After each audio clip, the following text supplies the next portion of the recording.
Hello dear students. हमने CET का portion जो है वो स्टार्ट किया है। सीईटी के हमने लास्ट लेक्चर में मैथमेटिकल लॉजिक M1 का फर्स्ट लेसन जो ट्वेल्थ का है वो हमने उसका थियोरेटिकल पार्ट देखा था। अब हम देखने जा रहे हैं मैथमेटिकल लॉजिक चैप्टर के एमसीक्यूज़। क्या है एमसीक्यूज़? यहाँ पर हमारे पास देखिए सिर्फ ड्यूअलिटी और स्विचिंग सर्किट, ये जो मेन कंटेंट था जिस पर दो दो क्वेश्चंस रहते थे, वही मेन कंटेंट अब हट गया है। इसलिए बचे हुए जो सारे कंटेंट्स है या जो सारा सिलेबस है उस पर हर एक एमसीक्यू, हर एक टाइप का एमसीक्यू हम सॉल्व करेंगे। देखिए एमसीक्यू में first MCQ is sentence of the following is a proposition in logic. मतलब इसमें से कौन सा लॉजिकल स्टेटमेंट है, इसका डायरेक्टली मीनिंग ऐसा होता है। देखिए सीईटी में क्या होता है, सीईटी में जो क्वेश्चन हमारे पास होता है दैट क्वेश्चंस आर ट्विस्टेड। वो क्वेश्चन सीधे सीधे नहीं होते, वो क्वेश्चन कैसे होते हैं, ट्विस्टेड क्वेश्चंस होते हैं। अब ट्विस्टेड क्वेश्चन होने की वजह से क्या होता है, हमें डायरेक्टली कभी कभी उसका मीनिंग नहीं लगता, लेकिन फिर भी आपने क्या करना है, सीईटी के क्वेश्चन पेपर में जब आप उसको ऑनलाइन अप्लाई करोगे या ऑनलाइन एग्जाम देने को जाओगे, एट दैट टाइम आपको वहाँ पर देखना पड़ेगा कि उस क्वेश्चन का मीनिंग क्या है। अगर क्वेश्चन का मीनिंग आपको समझ में आ गया तो आप इजीली उसका क्वेश्चन का आंसर जो है वो सॉल्व कर सकते हो। और आपको पता है 50 क्वेश्चंस होते हैं मैथमेटिक्स में, एंड आपको उसके लिए होते हैं 90 मिनट्स आपके पास। ठीक है, 50 क्वेश्चंस 90 मिनट्स, 90 मिनट्स मतलब कितने सेकेंड्स होते हैं वो। सो नियर अबाउट एक क्वेश्चन अटेम्प्ट करने के लिए हमारे पास होते हैं 110 सेकेंड्स। ठीक है, तो 110 सेकेंड्स में हमें हर एक एमसीक्यू सॉल्व करना है। इसको अगर मल्टीप्लाई बाय 50 एमसीक्यूज हम करते हैं तो यहाँ पर ये हमें मिलता है 90 मिनट्स। ठीक है, सो ये है हमारी मैथमेटिक्स के टाइम डिस्ट्रीब्यूशन। हर एक क्वेश्चन को 108 सेकेंड्स होते हैं, मतलब इसमें क्वेश्चन रीड करना, उसका सॉल्यूशन निकालना और अटेम्प्ट कर देना। Okay, so let us see question number 1 क्या देख रहे थे हम। Sentence dash dash of the following is a proposition in logic. So sentence, ये इसमें से कौन सा लॉजिकल सेंटेंस है, स्टेटमेंट है, ऐसा हम कह सकते हैं। So the options are my shirt is red in colour, is my shirt red in colour, how beautiful is the new red shirt and bring my new red shirt. अब देखिए हमने पढ़ा था कल ही के लेक्चर में क्या, कि इसमें से जो ओपन स्टेटमेंट्स होते हैं, मतलब इंटरोगेटिव, एक्सक्लामेटरी, ठीक है, ये जो सेंटेंसेस होते हैं ये हमारे लॉजिकल स्टेटमेंट में सेंटेंस नहीं होते। ठीक है, सो देखिए यहाँ पर माई shirt is a red in colour, ये स्टेटमेंट है या ओपन स्टेटमेंट है। It is not a open statement, ये इंटरोगेटिव भी नहीं है, ये एक्सक्लामेटरी भी नहीं है, तो ये लॉजिकल स्टेटमेंट है। मतलब फर्स्ट का आंसर आ गया हमारा ए ऑप्शन। ठीक है, अब बाकी के भी चेक करते हैं क्यों नहीं होने वाले। तो बी में देखिए, बी में आगे क्वेश्चन मार्क है, मतलब वो क्वेश्चन पूछा गया है कि मेरा रेड शर्ट जो है, मेरा जो शर्ट है वो रेड इन कलर है क्या, रेड कलर का है क्या। How beautiful is the new red shirt is, मतलब जो नया रेड शर्ट है मेरा वो कितना ब्यूटीफुल है, कितना अच्छा है वो। And bring my new red shirt, मतलब मेरा न्यू जो रेड शर्ट है वो मेरे पास लाओ। ऐसा यहाँ पर ये दो तीन जो बचे हुए ऑप्शंस थे उसका ये एक्सप्लेनेशन हुआ, लेकिन इसमें से क्या है, बी सी डी ये जो ऑप्शन है ये हमारे लॉजिकल स्टेटमेंट नहीं होते, इसलिए हम आगे बढ़ेंगे। फर्स्ट का आंसर आ गया हमारा A option. Second, which of the following is considered to be the statement in logic, कौन सा जो है वो लॉजिकल स्टेटमेंट कंसिडर किया जाता है। And the options are interrogative sentences, exclamatory sentences, mathematical identities, none of this. Interrogative sentences तो नहीं होते, एक्सक्लामेटरी भी नहीं होते हैं, mathematical identities are logical statements. तो इसका आंसर क्या आया हमारे सेकंड का, सी। देखिए फर्स्ट का आंसर हमारा आया था ए, सेकंड का आंसर आया है हमारे पास C. Now let us see the third question. What is the question? The question is which of the following is a statement in logic. Logical statement कौन सा है ये हमें देखना है। And the options are where are you, May God bless you, Mumbai is the capital of Maharashtra, I am lying। ये चार हमारे ऑप्शंस है। तो उसमें से देखिए ए ऑप्शन क्या है, वेयर आर यू, मतलब आप कहाँ पर हो, क्वेश्चन पूछा गया है। Then may God bless you, ठीक है, इसमें कुछ मतलब ब्लेसिंग दी गई है। देन आई एम लाइंग, मैं झूठ बोल रहा हूँ। इनको हम सेंटेंसेस या लॉजिकल स्टेटमेंट नहीं कहते हैं। So the answer is C option, Mumbai is the capital of Maharashtra. So third का आंसर क्या है हमारे पास, C option. Fourth, which of the following is again logical statement. Are you going to Pune, Ramesh is a handsome boy, alas I were a king। And D option is difference of two natural numbers is always a natural number। अब इसमें से कौन सा logical statement है ये हमें यहाँ पर देखना है। देखिए यहाँ पर वैसे तो ऑप्शन ए जो है वो तो नहीं होगा, सी भी नहीं होगा, ऑप्शन बी और डी में हमें चेक करना है। Ramesh is a handsome boy, अब देखिए ये भी हमारा स्टेटमेंट है, Ramesh is a handsome boy, ये भी हमारा स्टेटमेंट है। And difference of two natural number is always a natural number. So B और डी में हमें चेक करना है। Let us see B, Ramesh is a handsome boy. अब इसमें क्या हो सकता है, इसमें इसकी ट्रूथ वैल्यू या तो ट्रू हो सकती है या तो फॉल्स हो सकती है। And the difference of two natural numbers is always natural number. अब देखिए दो नेचुरल नंबर की नेचुरल नंबर का डिफरेंस मतलब सब्ट्रैक्शन, ये नेचुरल नंबर ही होगा ऐसा इन्होंने कहा है। इसकी वैल्यू तो फॉल्स हो गई। और ये जो है Ramesh is a handsome boy, Ramesh is a handsome boy, उसमें क्या है, ये वैल्यू ट्रू भी हो सकती है, ये वैल्यू फॉल्स भी हो सकती है। ठीक है, ये वैल्यू ट्रू भी हो सकती है, ये वैल्यू फॉल्स भी हो सकती है। तो इसमें difference of two natural number is always a natural number, ये हमारा आंसर होगा डी ऑप्शन। ठीक है, सो फोर्थ का आंसर हमारा आया D option. Which of the following is not a statement? Is not a statement. Delhi is the capital of India. Yes, it is a statement. Mumbai is in Maharashtra. Yes, it is a statement. X plus 3 is equal to 5. ये थोड़ा side में रखते हैं क्योंकि D option check करना है हमें। The sum of two odd integer is an odd integer. ठीक है, सो ये जो सेंटेंस है x plus 3 is equal to 5. So x plus 3 is equal to 5. Look at this. x plus 3 is equal to 5। और हमें x के बारे में कुछ पता है क्या, x के बारे में कुछ पता है क्या? ऐसी एक वैल्यू है x की जो अगर वो भी अगर नेचुरल नंबर वगैरह हुआ तो उस केस में ये क्या हो गया, ये ओपन स्टेटमेंट हो गया। अगर यहाँ पर हमें x की कंडीशन गिवन रहती थी तो हम इसको सेंटेंस कहते थे। तो यहाँ पर हमारा क्वेश्चन नंबर 5 जो है उसका आंसर मिला हमें C option, x plus 3 is equal to 5। Number 6, which of the following is not a proposition. एक इसमें से जो कौन सा है वो प्रोपोजिशन नहीं है। तो देखिए ऑप्शन ए, प्रोपोजिशन मतलब मैथमेटिकल स्टेटमेंट, लॉजिकल स्टेटमेंट ही होता है। 3 is a prime number, option B. √2 is irrational, option C. 5 is an even number. अब देखिए इसमें ये जो 3 है और फिर option D is mathematics is interesting. Now is 3 is a prime number, हो सकता है इसकी वैल्यू ट्रू हो सकती है, इसकी वैल्यू फॉल्स हो सकती है, कोई प्रॉब्लम नहीं है। √2 इज इरेशनल, ओके ये भी स्टेटमेंट है। 5 इज एन इवन नंबर, ये इवन नंबर नहीं है मतलब उसकी ट्रूथ वैल्यू तो फॉल्स हो गई ना। देन मैथमेटिक्स इज इंटरेस्टिंग, अब मैथमेटिक्स इंटरेस्टिंग है, इसमें इसकी ट्रूथ वैल्यू कुछ निकलती है क्या, नहीं। तो इसमें क्या होगा, ये जो है ये हमारा प्रोपोजिशन नहीं है। Mathematics is interesting is not the particular proposition in logic. ये हो गया हमारे 6 क्वेश्चंस। सो 6 क्वेश्चंस तक इसमें कुछ प्रॉब्लम है आपको, शायद नहीं होगा। Let us move on to the question number 7. Again, which of the following is not a logical statement? Logical statement नहीं है ऐसा हमें इसमें चेक करना है। ऑप्शन ए क्या है इसमें, 5 is less than or equal to 5. Every square is a rhombus. Do not disturb. Sum of angles of quadrilateral is always 360. So do not disturb. Undoubtedly this is the answer. Question number 7 का option है C. Question number 8. Which of the following is an open statement? Options are give me a glass of water, x is a natural number, wish you best of luck, good morning to all. Now what is open statement? Open statement की एक definition होती है।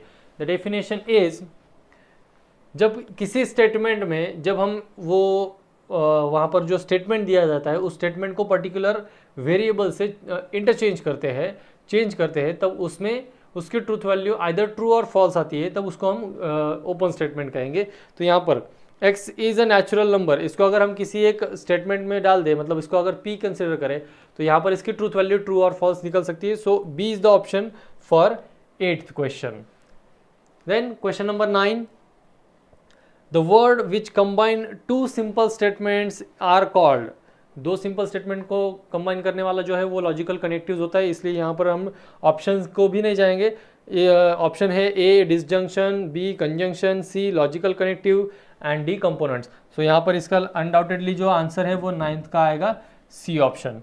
Then 10th, if P and Q are 2 simple statements then the compound statement if P then Q is called as conditional statement. और इसको अगर हमारा दूसरा कोई ऑप्शन अगर यूज़ किया गया हो, दूसरा वर्ड होगा, तो वो वर्ड होगा हमारा इम्प्लीकेशन का, ठीक है, कंडीशनल स्टेटमेंट और इम्प्लीकेशन, ठीक है। सो यहाँ पर आएगा क्वेश्चन नंबर 10 का आंसर conditional statement, that is B option, ठीक है। देखिए क्वेश्चन नंबर 10 का बी ऑप्शन आएगा हमारा आंसर।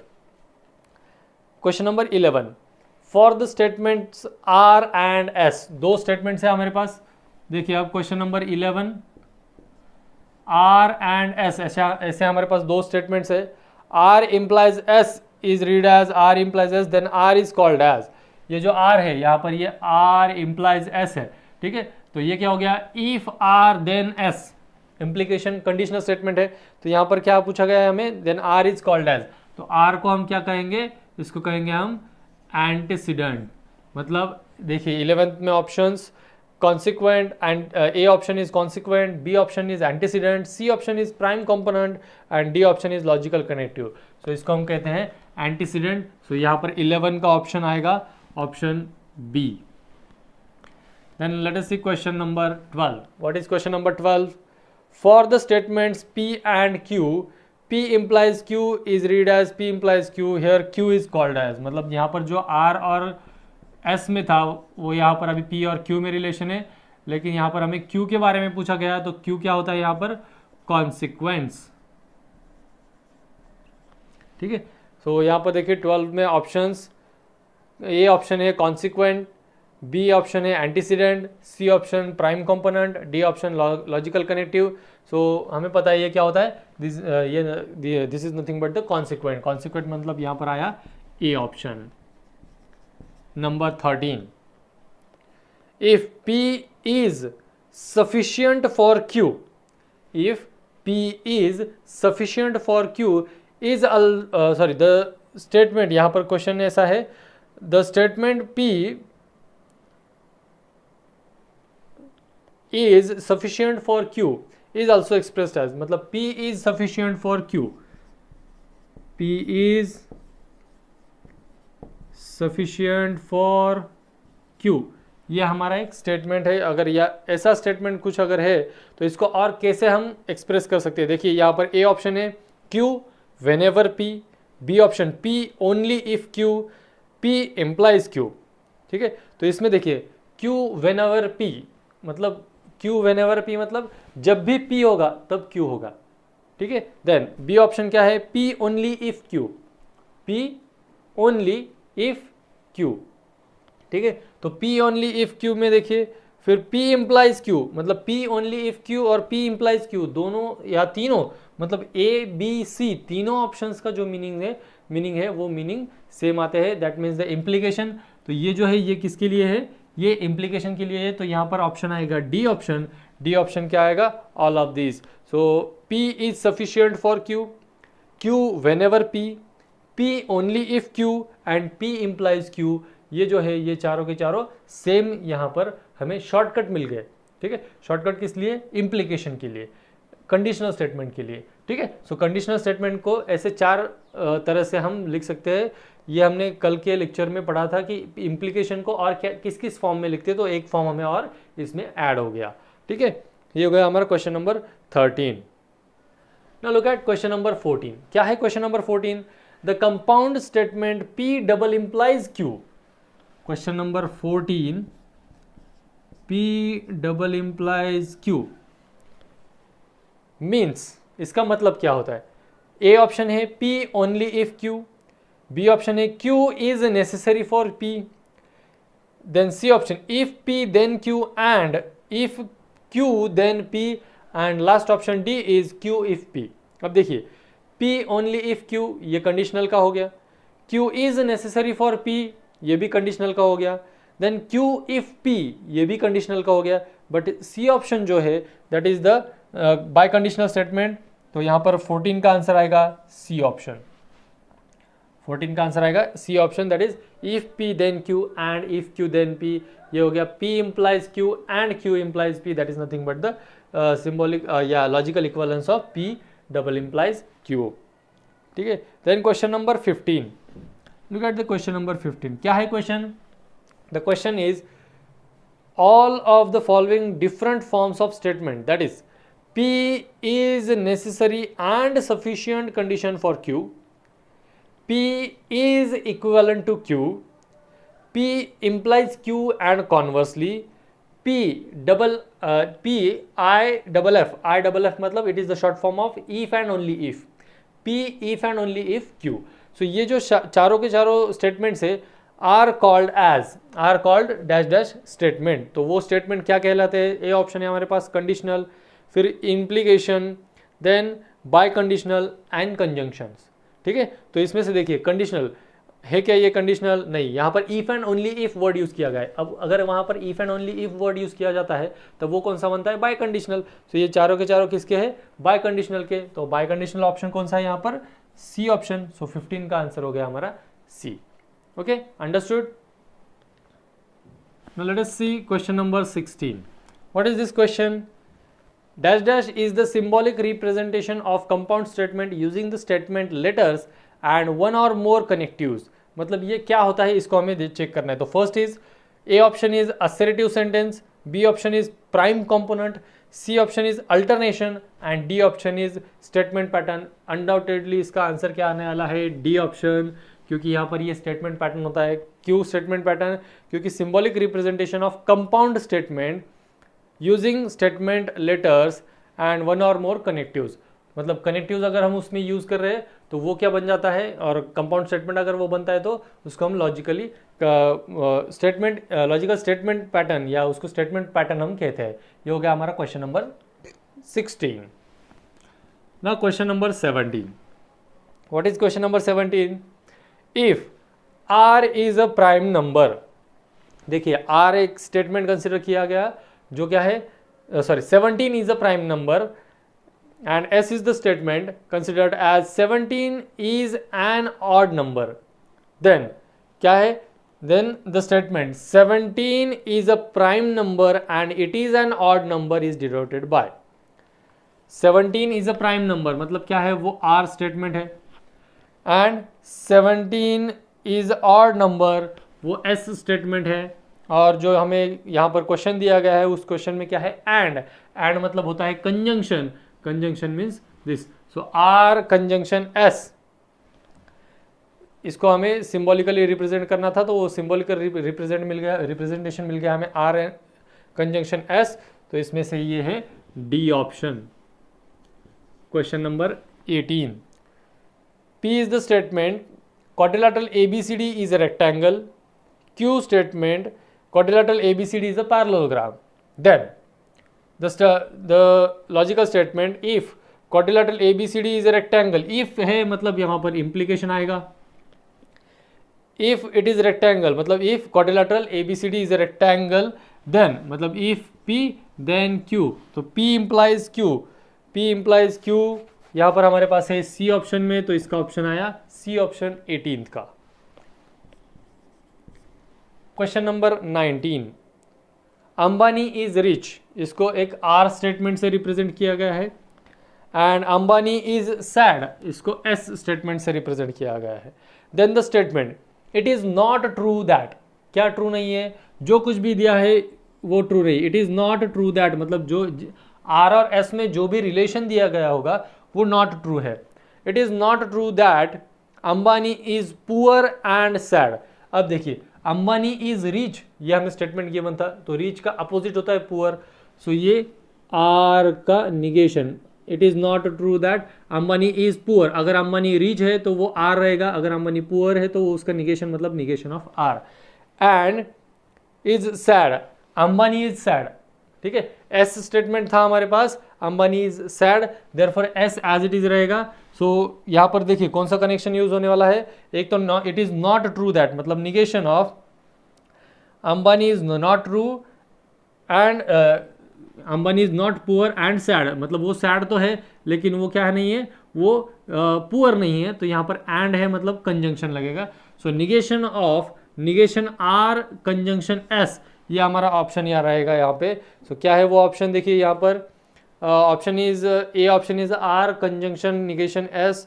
ये तो नहीं है निगेशन आर डिसजंक्शन नहीं. ये ऐसे का ऐसा हमें ऑप्शन मिलता है ऑप्शन डी. तो इसका आंसर मिला हमें option D that it is not true that Ambani is poor and sad. Ambani rich है और अंबानी सैड भी है, लेकिन अंबानी यहाँ पर हमें स्टेटमेंट में क्या दिया था, पुअर है। पुअर मतलब उसका निगेशन लगेगा, वो निगेशन आर। अब देखिए इसमें सपोज ये ऑप्शन हमें मिला यहाँ पर इसलिए ठीक है, लेकिन अगर ये ऑप्शन नहीं रहता था तो इसका लॉजिकल इक्विवेलेंस किसके साथ होता था, ये निगेशन अप्लाई करो अंदर, निगेशन अप्लाई करने के बाद negation of negation that is R, ये निगेशन अप्लाई करने के बाद ये जो कंजंक्शन या डिसजंक्शन होते हैं उनका इन्वर्स हो जाता है, मतलब उनका चेंज हो जाता है साइन। अगर ये कंजंक्शन है तो अब ये बनेगा डिसजंक्शन। सो देखिए या तो ये ऑप्शन रहेगा या तो ये ऑप्शन रहेगा, दोनों नहीं रहेंगे, ठीक है। अगर दोनों रहेंगे तो वो दोनों जो है उसका वैसा भी ऑप्शन रहेगा, both A and B, both B and C, वैसे जो भी होगा वो ऑप्शन यहाँ पर हमारा रहने वाला है। तो यहाँ पर जो है this is the correct answer, option D हमारा आंसर आया क्वेश्चन नंबर 19 का। क्वेश्चन नंबर 20 क्या है, राम इज टॉल, ये पी स्टेटमेंट कंसीडर किया गया है, Ram is tall and Ram is handsome is the Q statement. Very good. Then the symbolic form of Ram is handsome but not tall, मतलब क्या है यहाँ पर, देखिए आप याद रखिए कंजंक्शन को कौन कौन से यूज किए जाते हैं, वर्ड एंड बट, ये जो वर्ड है ये कंजंक्शन को यूज किए जाते हैं, ठीक है। तो यहाँ पर क्या है, राम इज हैंडसम, मतलब राम इज हैंडसम ये कौन सा है, राम इज हैंडसम, हैंडसम वाला जो है वो क्यू है, ठीक है। सो यहाँ पर पहले स्टेटमेंट आया Q, Ram is handsome but not true, not toll, ठीक है। टॉल है वो स्टेटमेंट पी है हमारे पास, बट नॉट टॉल मतलब निगेशन आ गया उसका, ठीक है। Ram is handsome but not toll मतलब क्यू कंजंक्शन निगेशन पी, सो क्यू कंजंक्शन निगेशन पी, यहाँ पर हमारे पास ऑप्शन है ऑप्शन सी। देखिए आप, सो 20 का आंसर मिला हमें option C. Okay, understood, very good. Question number 21. What is question number 21? The symbolic form of the statement, in spite of physical disability Rahul stood first in the class. In spite of physical disability मतलब क्या, physical disability होने के बावजूद Rahul class में first आया, ऐसा इस statement का मीनिंग है, ठीक है। अगर आपको स्टेटमेंट में कुछ समझ में नहीं आ रहा है ना, फटाक से उसका मीनिंग निकालो और आपको वो समझ में आ जाएगा, ठीक है। So in spite of physical disability Rahul stood first in class, तो इसमें क्या है, पी स्टेटमेंट हम कंसिडर करेंगे कि Rahul is physically, Rahul has physical disability and Rahul stood first in the class.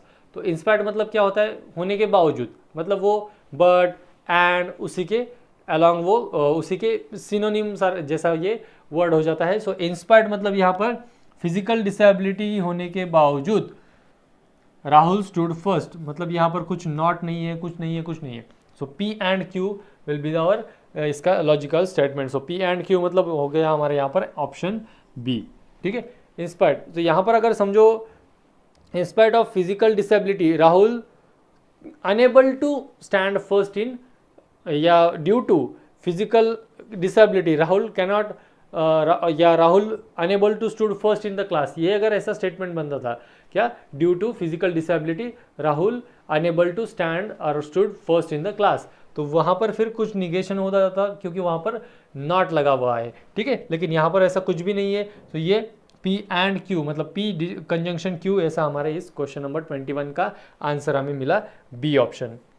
Then question number 22, the symbolic form of,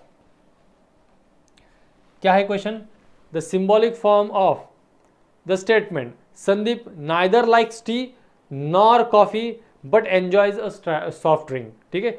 देखिए neither nor आया है, नाइदर नॉर में इसमें सपोज अगर यहाँ पर नाइदर नॉर है, ये आइदर होता तो यहाँ पर पी और क्यू हम लिखते थे, लेकिन यहाँ पर नाइदर नॉर है, तो नाइदर नॉर में क्या आ जाएगा, यहाँ पर निगेशन पी निगेशन क्यू। ऐसा क्यों है, क्योंकि देखिए क्या है, संदीप नाइदर लाइक्स टी मतलब क्या है, संदीप को चाय भी पसंद नहीं है और संदीप को कॉफ़ी भी पसंद नहीं है, पसंद नहीं है, नहीं आया ना उसमें, मतलब नॉट आया। So negation P negation Q, but enjoy soft drink, तो सॉफ्ट ड्रिंक के लिए हम आर यूज करेंगे, ठीक है। Enjoy soft drink but enjoy soft drink, इसमें कुछ मतलब निगेशन वाला वर्ड है क्या, नॉट है क्या इसमें, तो बिल्कुल नहीं है। अगर नॉट नहीं है मतलब ये आर एज इट इज रहेगा। सो निगेशन पी निगेशन क्यू और ये आर, ठीक है। अब देखिए एक बंदे को चाय पसंद नहीं है और उसको कॉफ़ी भी पसंद नहीं है, मतलब क्या कहेंगे हम उसको, वहाँ पर क्या आया, वहाँ पर वर्ड आया एंड, ठीक है। यहाँ पर वर्ड कौन सा आया, एंड। जैसे हम मराठी में अगर एक्सप्लेन करें कि सपोज मैं एक पर्सन हूँ, मनीष सर को चाय पसंद नहीं है, ठीक है, मनीष सरला चहा पण आवडत नाही आणि मनीष सरला कॉफ़ी पण आवडत नाही, ठीक है। तो आणि वर्ड आया वहाँ पर, मतलब एंड वर्ड आया वहाँ पर। सो एंड मतलब यहाँ पर आया negation P and negation Q, ये तो एक साथ हो गया। बट वहाँ पर यूज़ किया गया, और पहले मैंने आपको बता चुका हूँ कि बट किसके लिए यूज़ किया जाता है, but is used for the conjunction, मतलब एंड अगेन। तो negation P and negation Q and R, ये यहाँ पर इसका लॉजिकल स्टेटमेंट आया। तो देखिए कौन सा होगा इसका answer, negation P and negation Q and R, that is option C. Negation P and negation Q and R, ये हो गया इसका लॉजिकल स्टेटमेंट। ये क्यों आया पता चला, क्योंकि यहाँ पर जो हमें स्टेटमेंट दिया गया है कि Sandeep neither likes T, Sandeep को टी पसंद नहीं है, नॉट आया मतलब negation P.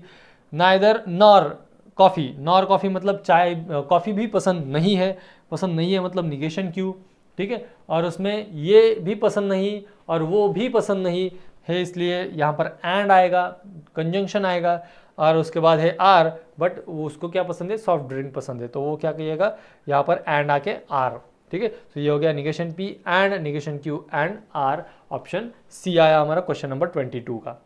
Late us see question number 23 now.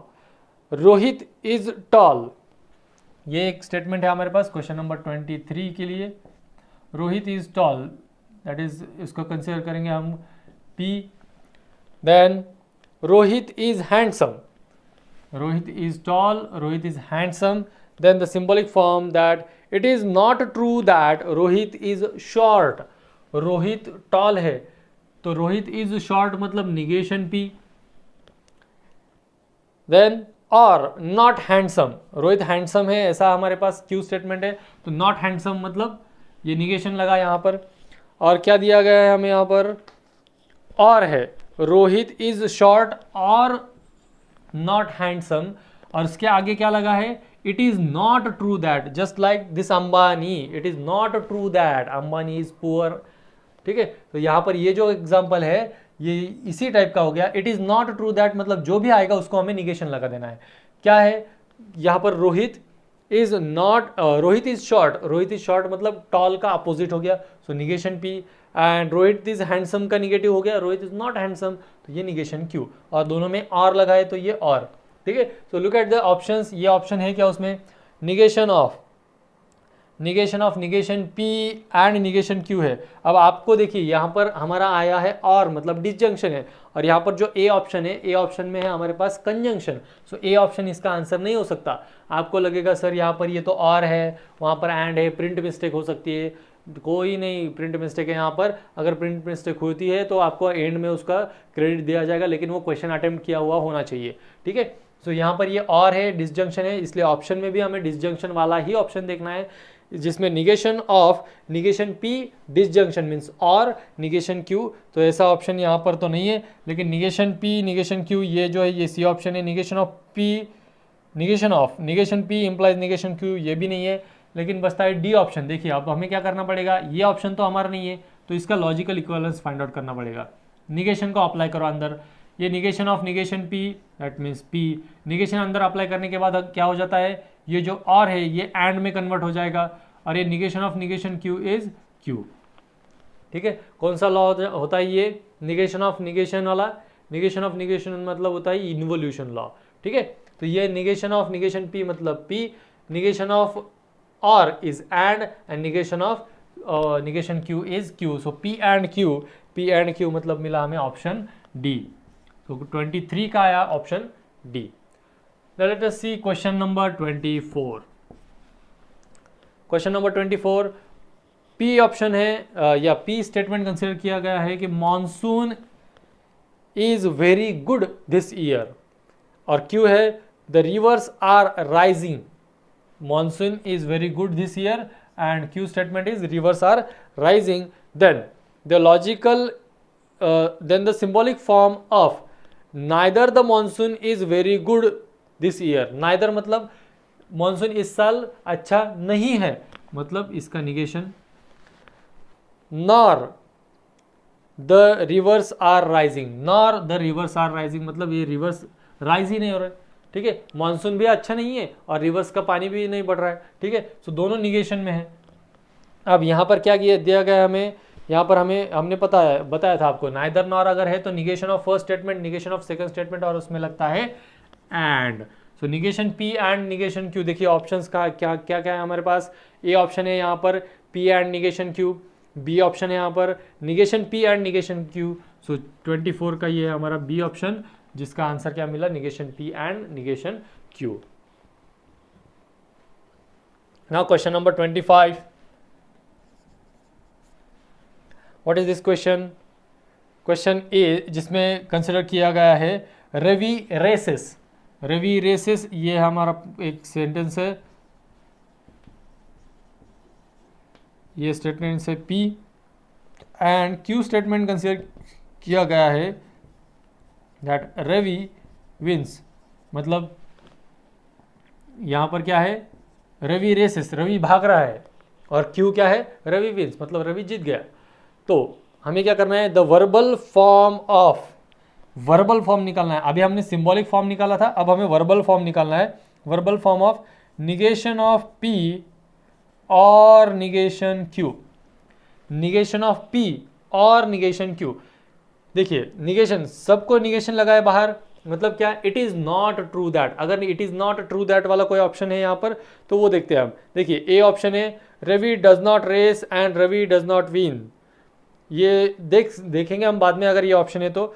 So then B option is it is not true that, और it is not true that वाले दो ऑप्शन है, ऑप्शन बी और ऑप्शन डी, ठीक है। सो ऑप्शन बी में क्या है, it is not true that, यहाँ पर पी है, it is not true that Ravi races.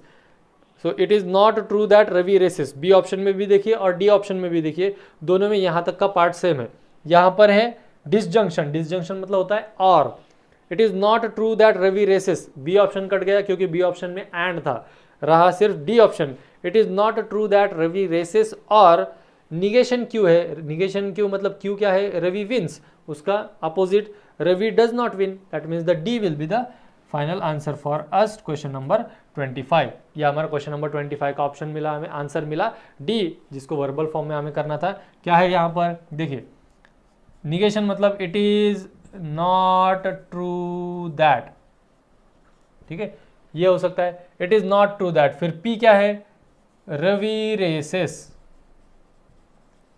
और दिया गया है, और निगेशन ऑफ क्यू मतलब रवि डज नॉट विंस, ठीक है। सो ये हो गया इसका स्टेटमेंट पैटर्न, मतलब इसका जो हमें वर्बल फॉर्म चाहिए था वो वर्बल फॉर्म हमें ये मिला, it is not true that. देखिए किसी भी स्टेटमेंट के ब्रैकेट के बाहर अगर निगेशन लगता है तो it is not true that वाला, देखिए अगर it is not true that वाला ऑप्शन में समझो इधर भी अगर नहीं रहता था तो हम क्या करते थे, यहाँ पर ये जो निगेशन है इसका हम लॉजिकल इक्विवेलेंस निकालते थे, मतलब इसको निगेशन अप्लाई करने के बाद जो आएगा दैट विल बी हमारा आंसर। मतलब क्या बनता था यहाँ पर देखिए, निगेशन पी एंड क्यू, ठीक है, क्योंकि निगेशन पता है हमें, जिसको निगेशन नहीं होता है उसको निगेशन लग जाता है, और जिसका निगेशन होता है उसका हट जाता है, और का बनता है एंड का बनता है और, मतलब conjunction converted into disjunction, disjunction converted into conjunction, ठीक है, अंडरस्टूड।